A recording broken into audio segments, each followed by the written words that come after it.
साथियों नमस्कार। पराग सिंघल आगरा से फिर मैं विषय लेके आ रहा हूँ जीएसटी में बड़े बदलाव, जिसको माननीय प्रधानमंत्री नरेंद्र मोदी जी ने लाल किले के प्राचीर से 15 अगस्त को जीएसटी 2 की घोषणा करी थी। और उसमें बदलाव की घोषणा रिकमेंडेशन जो है वो जीएसटी काउंसिल ने कल 3 सितंबर को कर दी है। अभी विधिवत नोटिफिकेशन जारी होने हैं और जीएसटी काउंसिल ने रिकमेंडेशन इस बात की भी की है कि आगामी 22 सितंबर से ये बदलाव, रेट ऑफ टैक्स जो बदलाव किए हैं, काफ़ी मतलब लंबी लिस्ट है उसके अंदर, उसमें 22 सितंबर 2025 से वो बदलाव प्रभावी हो जाएंगे। इस बारे में हमारे मित्र हैं ललितपुर के शैलेंद्र जैन, उन्होंने आज जीएसटी काउंसिल को एक ट्वीट भी किया है, पीएम को ही ट्वीट किया है कि मिड ऑफ मंथ में रेट ऑफ चेंज करना, आगे 3 साल बाद जब स्क्रूटनी होगी सेक्शन 61 की, उसमें बहुत दिक्कत आएगी। और उनका संदेह है कि उस समय जो सक्षम अधिकारी होगा वो नोटिस अवश्य निकालेगा मिलान करने के लिए। चिंता बहुत ही जायज़ है, मैं सहमत हूँ चिंता से। और चूँकि 22 सितंबर को नवरात्रि शुरू हो रही है और माननीय प्रधानमंत्री माँ भक्त है माँ दुर्गा के, तो उन्होंने ये सोच के किया है कि नया साल शुरू होगा, मतलब ये कि बदलाव चालू होगा नया, मतलब नव दुर्गे का तब से प्रभावी किया जाए, उसका लाभ आम उपभोक्ता को दिया जाए। लेकिन शैलेंद्र जैन का प्रश्न भी उचित है। तो साथियों, मैं वैसे तो जीएसटी काउंसिल ने 11 पेज की एक क्वेश्चनरी जारी की है कल मीटिंग के बाद में। मैं उस पूरी 11 पन्ने की तो यहाँ पे प्रस्तुत करना बहुत मुश्किल है, लेकिन उसमें मैंने कुछ पॉइंट्स, जो इम्पोर्टेंट पॉइंट्स हैं, जो जनरल यूज़ के लिए बहुत ज़्यादा इम्पोर्टेंट हैं, उनको मैंने समराइज़ किया है। जैसे पॉइंट नंबर 4 में दिया है कि यदि मैंने जीएसटी दरों में बदलाव लागू होने से पहले वस्तु या सेवाएं या दोनों की आपूर्ति की थी लेकिन चालान बाद में जारी किए, तो लागू दर का क्या होगा। CGST section 14A small I के अनुसार यदि वस्तुओं या सेवाएं या दोनों की आपूर्ति की कर में बदलाव पहले से की गई है तो उसके लिए चालान कर की दर में बदलाव के बाद जारी किया जाएगा। और आपूर्ति समय या अर्थात ऐसी आपूर्ति पर कर भुगतान की देयता तिथि निम्नानुसार होगी। पॉइंट नंबर 1, यदि भुगतान कर की दर में बदलाव के बाद प्राप्त होता है तो आपूर्ति के समय भुगतान प्राप्ति की तिथि व चालान जारी करने की तिथि जो भी पहले होगी वो प्रभावी रहेगी। यदि भुगतान कर की दर में बदलाव से पहले प्राप्त हुआ है तो आपूर्ति के समय भुगतान प्राप्ति की तिथि होगी। सेक्शन 14 में एडवांस पेमेंट के बारे में जिक्र किया गया है कि यदि पार्टी को एडवांस पेमेंट मिल जाता है और वो प्रभावी तिथि से 22 सितंबर से पहले मिल गया और सप्लाई बाद में कर रहा है, उस बारे में ये चीज़ दिया हुआ है। पॉइंट नंबर 5 में जो दिया हुआ है, यदि मुझे वस्तुएं सेवाएं या दोनों की आपूर्ति के लिए अग्रिम राशि प्राप्त हुई है लेकिन आपूर्ति पूरी नहीं हुई है या चालान जारी नहीं किया गया, तो उस समय क्या होगी। तो उसमें दिया है कि जीएसटी आपूर्ति के समय प्रावधानों के अनुसार निर्धारित की जाएगी। CGST के सेक्शन 14 देखें। क्योंकि ऐसे बहुत से सर्कमस्टेंसेस होते हैं कि सप्लाई कर रहे हैं और सप्लाई का ऑर्डर पहले प्राप्त हो गया, भुगतान भी प्राप्त हो गया और आधी सप्लाई 22 सितंबर से पहले हो गई, आधी सप्लाई 22 सितंबर के बाद हुई, तो उस समय रेट ऑफ टैक्स की क्या रहेगा, इसलिए क्वेश्चन दिया है जीएसटी काउंसिल ने। और पॉइंट नंबर 6 में जीएसटी दरों में बदलाव लागू होने से पहले की गई खरीदारी के लिए ITC क्या होगा, क्या मुझे अब कम दर पे ITC मिलेगी। तो CGST की सेक्शन 16(1) एक पंजीकृत व्यक्ति को उसकी अपनी आवक आपूर्ति पर लगाए गए इनपुट टैक्स का क्रेडिट लेने का अधिकार देती है, जिसका उपयोग वह अपने व्यवसाय के दौरान या उसे आगे बढ़ाने के लिए करता है या करने के इरादा रखता है, जो CGST एक्ट के सेक्शन 49 के तहत निर्धारित शर्तों व प्रतिबंधों के अधीन है, उसके क्रेडिट लेजर में जमा हो जाता है। तदनुसार यदि पंजीकृत व्यक्ति को आपूर्ति प्राप्त होती है, उस पर विधिवत कर लगाया गया है, ऐसी दर जो ऐसी आपूर्ति के समय प्रचलित दर के अनुरूप है, तो उक्त पंजीकृत व्यक्ति CGST अधिनियम की धारा 47 सेक्शन 47 निर्दिष्ट अन्य शर्तों प्रतिबंधों और तरीकों के अधीन भुगतान गए ऐसे कर के क्रेडिट का अधिकारी रहेगा। साथियों, मैंने प्रारंभ कर दिया है, लेकिन बीच में आपसे अनुरोध कर रहा हूँ, ये वीडियो बहुत लंबी होगी, तो वीडियो पूरी सुनेंगे और तब आप समझ पाएंगे बदलाव के, और बार बार देखेंगे तो और अच्छी तरह समझ में आ जाएगा। इसलिए मैं आपसे अनुरोध करूँगा कि आप इसको पूरी देखें और देखने के बाद में अपने साथियों को ज़रूर शेयर कर दें, क्योंकि मैं प्रेस रिलीज जो आई है इंग्लिश में आई है, मैंने हिंदी में देने का प्रयास किया है। नंबर 7 है, पॉइंट नंबर 7, माल के आयात पर IGST की दर का प्रभाव क्या होगा। आयात इन इम्पोर्टेड जो आइटम्स हैं उस पर IGST दर अधिसूचना में अधिसूचित GST दरों के अनुसार होगा, सिवाय उन मालों को छोड़कर जहां IGST की दर को अलग से छूट दी गई है। जो नोटिफिकेशन आएगा उसके हिसाब से प्रभावी होगा, वो उसकी चिंता ना करें। पॉइंट नंबर 8 और 9 ये बहुत ही महत्वपूर्ण है, तो मेरा ये प्रश्न घूम रहा था काफ़ी दिनों से, जिससे घोषणा हुई है। इस बारे मेरे मित्र हैं, मेरे बहुत ही प्रिय मित्र हैं मुकेश गुप्ता जी कोटा वाले, उन्होंने चिंता व्यक्त करी थी और सुबह उनसे डिस्कस भी हुआ इस बारे में, बड़े प्रसन्न थे वो। उन्होंने कहा कि हमें इससे पॉइंट नंबर 8 और 9 से बहुत टेंशन समाप्त हुई है, टेंशन में रिलीफ मिला है। पॉइंट नंबर 8 में 22 सितंबर 2025 को या उसके बाद की गई वस्तुओं या सेवाओं की मेरी बाहरी आपूर्ति पर GST दर कम कर दी गई है, लेकिन मेरे खाते में पहले से ही GST की ITC उपलब्ध है जो उच्च दर के कारण अर्जित हुई है। क्या मैं इस क्रेडिट का उपयोग जारी रख सकता हूँ? इसमें बताया गया है कि क्रेडिट खाते में विधिवत प्राप्त ITC का उपयोग GST एक्ट के सेक्शन 49(4) के अंतर्गत बनाए गए नियमों के प्रावधानों के अनुसार किसी भी आउटपुट कर देयता के निर्वहन के लिए किया जा सकेगा। मेरा उसके अलावा एक मेरा अगला पॉइंट है, पॉइंट नंबर 9, मेरी बाहरी आपूर्ति नई दर अनुसूची के अंतर्गत छूट प्राप्त है, लेकिन मेरे खाते में पहले से ही भुगतान किए गए GST की ITC उपलब्ध है, तो मुझे क्या ITC का रिवर्स करना होगा। 21 सितंबर 2025 तक की गई वस्तुओं, सेवाएं या दोनों की आपूर्ति के लिए बाहरी देयता के निर्वहन हेतु ITC का उपयोग किया जा सकता है। हालांकि 22 सितंबर 25 को या उसके बाद की गई आपूर्ति के लिए जब दर प्रभावी होगा, CGST एक्ट के प्रावधानों के अनुसार ITC को रिवर्स करना होगा। तो लेकिन यहाँ मेरी टिप्पणी ये इस बात की है, जो प्रश्न है मेरा मुकेश गुप्ता जी का बड़ा अच्छा प्रश्न है, कि हमने रेट ऑफ टैक्स से ख़रीदा 28% के माल ख़रीदा, और प्रेजेंट में जो रेट रिवाइज हुए उसमें 18% हो गया। चूँकि 28% दे के हम आए हैं, तो उसका रेट ऑफ टैक्स 28%, जो वैल्यू है माल की वो 28% हिसाब से है। अब उस पर टैक्स हो गया 18%, तो जो 10% का एक्स्ट्रा हुआ जब पेमेंट करके आए हैं हम, तो उसके अनुसार हमको कैसे इस जो परचेज की जो कॉस्ट है उसको हम कैसे मतलब लाभ ले सकेंगे, हानि होगी, ये बहुत ही ज़्यादा मतलब बहुत ही मेरे दिमाग में, और मैं समझता हूँ सभी के दिमाग में ये प्रश्न उभर के आएगा, व्यापारियों के खासतौर से, क्योंकि उन्हें प्रैक्टिकल इस चीज़ को फेस करना होगा। ऐसे मेरे मित्र हैं RK टंडन जी रामपुर के, उन्होंने बहुत ही अच्छी बात कही कि रेट ऑफ टैक्स रिवाइज हो चुके हैं 18 और 5 का, कुछ आइटम 12 में थे और कुछ आइटम 12 से 5 में हुए हैं, कुछ 12 से 18 में हुए हैं, कुछ 28 से 18 में हुए हैं। तो जो अभी तक जो HSN कोड की लिस्ट जो इम्प्लीमेंट थी, प्रभावी थी, उसमें रेट ऑफ टैक्स दिया हुआ था। तो क्या सरकार नई HSN कोड की list with new rate of tax के जारी करेगी? अगर जारी करती है, जारी तो करनी पड़ेगी, तो वो कब तक जारी कर देगी, इस बारे में सरकार को स्पष्ट करना चाहिए।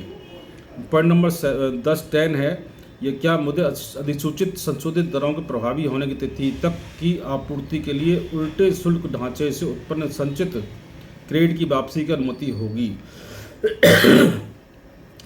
इस बारे में सर्कुलर नंबर 135/05/2020 GST डेटेड 31 मार्च 2020 यथा संशोधित द्वारा स्पष्ट किया गया है, जिसमें कहा गया है कि CGST की सेक्शन 54(3) के प्रथम परंतु के खंड सेकेंड स्मॉल i के 2 के अनुसार संचित ITC की वापसी उपलब्ध है, जहाँ इनपुट पर कर की दर आउटपुट आपूर्तियों की कर की दर से अधिक होने के कारण क्रेडिट संचित हुआ है।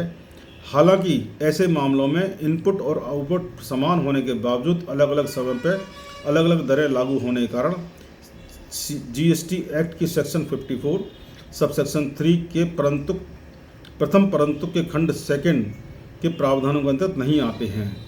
ये इस पर बहुत ही गहनता से लोकल लेवल पर स्टडी सर्कल कमेटी बुलानी पड़ेगी आपको, उसमें डिस्कस करना होगा। मेरी सलाह है इस बारे में।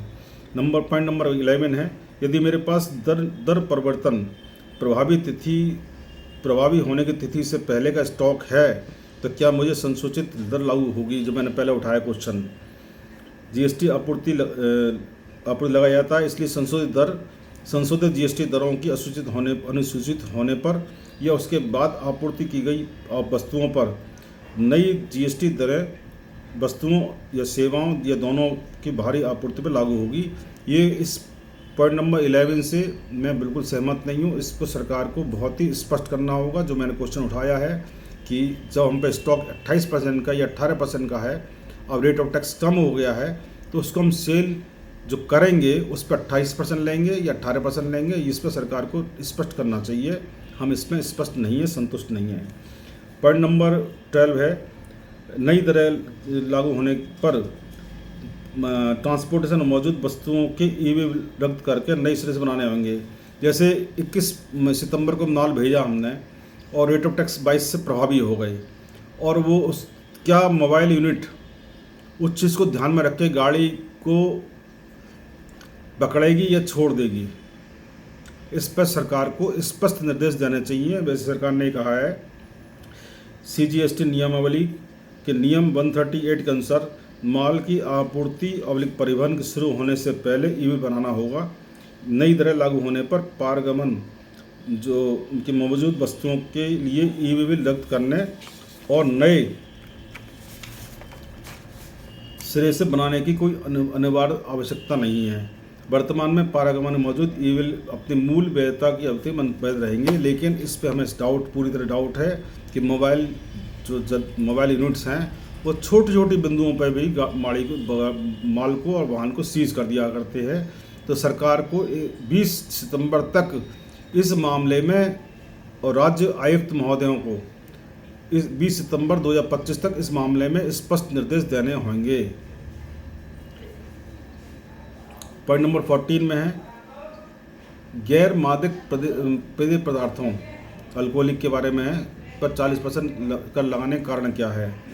हालांकि दरों में युक्ति संगत बनाने की प्रक्रिया सिद्धांत गलत वर्गीकरण और विवादों से बचने के लिए समान वस्तुओं को समान दर पर रखना और इसे अन्य गैर मादक पेय पदार्थों पर लागू किया गया है। पॉइंट नंबर 15, यदि किसी अनुसूची में निर्दिष्ट न किए गए खाद्य पदार्थों पर जीएसटी दर क्या रहेगी। अन्य निर्दिष्ट न किए गए खाद्य पदार्थों पर 5% जीएसटी लागू रहेगा। केवल भारतीय ब्रेड की कुछ किस्मों पर जीएसटी दर संशोधित करने का कारण क्या है। ब्रेड पे पहले कर छूट था, पिज़्ज़ा ब्रेड, रोटी, परोठा आदि पर अन्य दर लागू थी। सभी भारतीय ब्रेड चाहे किसी भी नाम से पुकारी जाए तो कर से छूट दी गई है। हालांकि केवल कुछ वस्तुओं के उदाहरण तौर पर उल्लेख किया गया है। तो आप समझ सकते हैं कि पहले पराठे पर 18% था, पिज़्ज़ा पर 18% था, रोटी पे 5% था या एग्जेम्प्टेड था, वो आप देख लीजिए। इस मामले में सरकार ने स्पष्ट करने का प्रयास किया है। पॉइंट नंबर 17 में फलों के पेय या फलों के रस वाले कार्बोनेटेड पेय पदार्थों पर दरें क्यों बढ़ा दी गई। जो फ्रूट जूस आते हैं, पल्प आते हैं, कार्बोनेट जो जूस आते हैं, उस पर रेट टैक्स क्यों बढ़ा दिया गया। इन वस्तुओं पर सीजीएसटी के अलावा क्षतिपूर्ति उपकर भी लगता था, मतलब सेस भी लगता था, कंपनसेशन टैक्स कहा जाता है। क्योंकि क्षतिपूर्ति उपकर को समाप्त करने का निर्णय लिया गया है, इसलिए कर की दर युक्तिकरण से पूर्व के स्तर को बनाए रखने के लिए कर वृद्धि की गई है। मतलब ये उनके कंपनसेशन टैक्स जो लगता था पहले, उसको जो समाप्त कर दिया है, उसका भरपाई करने के लिए रेट ऑफ टैक्स बढ़ा दिया गया है। इस बारे में अपनी टिप्पणी आप स्वयं कर सकते हैं, मैं टिप्पणी करना नहीं चाहूँगा। पनीर व अन्य चीज़ों के बीच कर व्यवस्था अलग अलग क्यों है। दर युक्तिकरण से पहले जो प्री पैक्ड या लेबल वाले रूप में के अलावा अन्य रूप में बेचे जाने वाले पनीर व पहले शून्य दर लागू थे। इसलिए यह परिवर्तन केवल पूर्व जो प्री पैक्ड या लेबल वाले रूप में आपूर्ति किए जाने के संबंध किए गए पनीर के संबंध में किए गए हैं। पनीर एक भारतीय पनीर है। इसका उत्पादन मुख्यतः लघु उद्योग में किया जाता है। इस उपाय का उद्देश्य भारतीय पनीर को जो ये रेट ऑफ टैक्स जो किया गया है, इसको जो भारतीय पनीर है, इंडियन पनीर है, उसको प्रमोट करने का उद्देश्य इसमें रखा गया है। प्राकृतिक शहद एवं जो आर्टिफिशियल शहद है, हनी है, के लिए अलग अलग कर व्यवस्था का कारण क्या है? इसका उद्देश्य नेचुरल जो हनी आता है उसको प्रोत्साहन करना है, प्रमोट करना है। कच्चे कपास पर जीएसटी क्यों नहीं हटाया गया? बहुत बढ़िया क्वेश्चन है ये। कपास पर रिवर्स चार्ज के आधार पर जीएसटी लगता है। इसका मतलब है किसानों को कच्चा कपास आपूर्ति करने पर जीएसटी नहीं देना पड़ता। जीएसटी में कपास पर कर लगाए जाने का उद्देश्य इनपुट क्रेडिट श्रृंखला में व्यवधान से बचना है। कपास पर चुकाया गया जीएसटी कपड़ा उद्योग के लिए आईटीसी रूप में उपलब्ध है। इससे अंततः उपभोक्ताओं को लाभ होगा, सरकार का ये मानना है। जो नवीकरण ऊर्जा है उस पर रेट ऑफ टैक्स क्या रहेगा? जो आजकल सोलर का और जो नवीकरण चल रहा है सोलर वगैरह का, उस पर जो पहले 12% था 5% कर दिया गया है। बैटरीज सेक्शन इसका जो HSN कोड 85007 है, तो जीएसटी दर क्या रहेगी? लिथियम आयरन बैटरियों पर 18% जीएसटी लागू था। अन्य बैटरियों पर 28% लागू था, लेकिन 8507 के अंतर्गत 18% जीएसटी कर दिया गया है।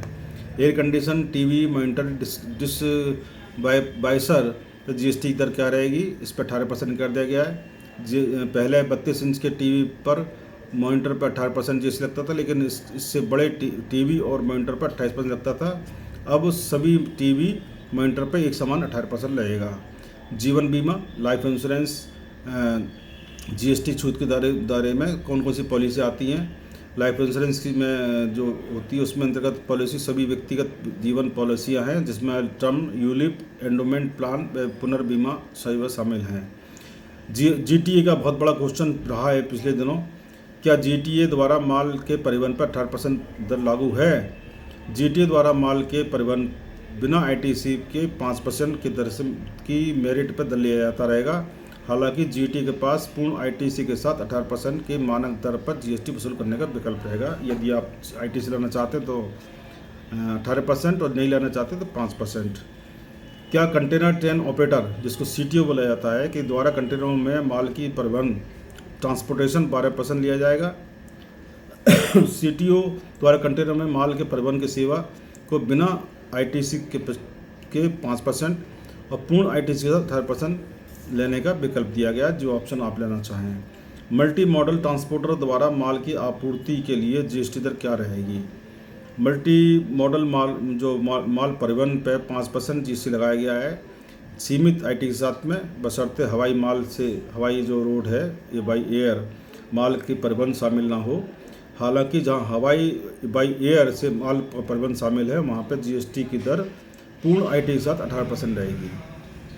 जीटीए सेवाओं पर कर की पूरी तरह मुक्त क्यों नहीं किया गया? इस क्षेत्र को महत्व देखते हुए जीएसटी लागू होगा। अच्छा क्वेश्चन है। तो GT is important part of transportation service. जब किसी सेवा को छूट दी जाती है तो सेवा प्रदाता आईटीसी का दावा नहीं कर सकता।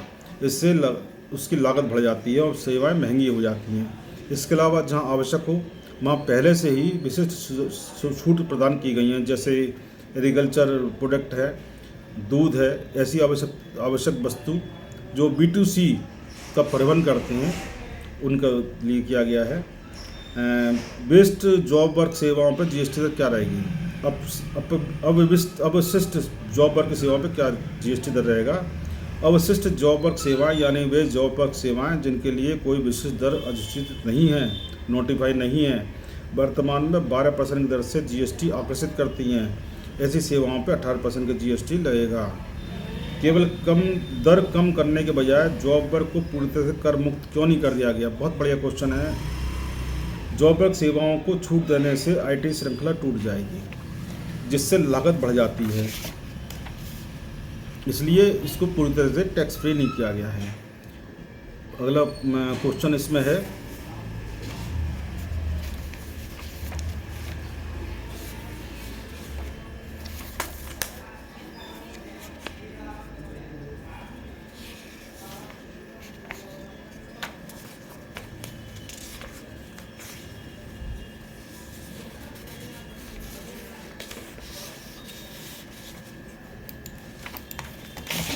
साथियों इस बारे में आपके क्या विचार है तो मुझे आप लिख के भेजिएगा, तो मैं बहुत ही इसमें प्रसन्नता मुझे होगी। और मैं आपको थोड़ा सा पॉइंट और बता रहा हूँ इसमें।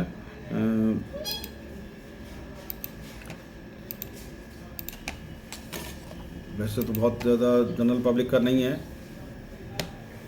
और साथियों इस बारे में अपनी मुझे टिप्पणी अवश्य लिख के भेजिएगा, और जो भी संशोधन अभी प्रभावी होंगे या जो भी अभी और अमेंडमेंट आने हैं उस बारे में आपको ज़रूर मैं अवगत करता रहूँगा। नमस्कार, जय हिंद, जय भारत।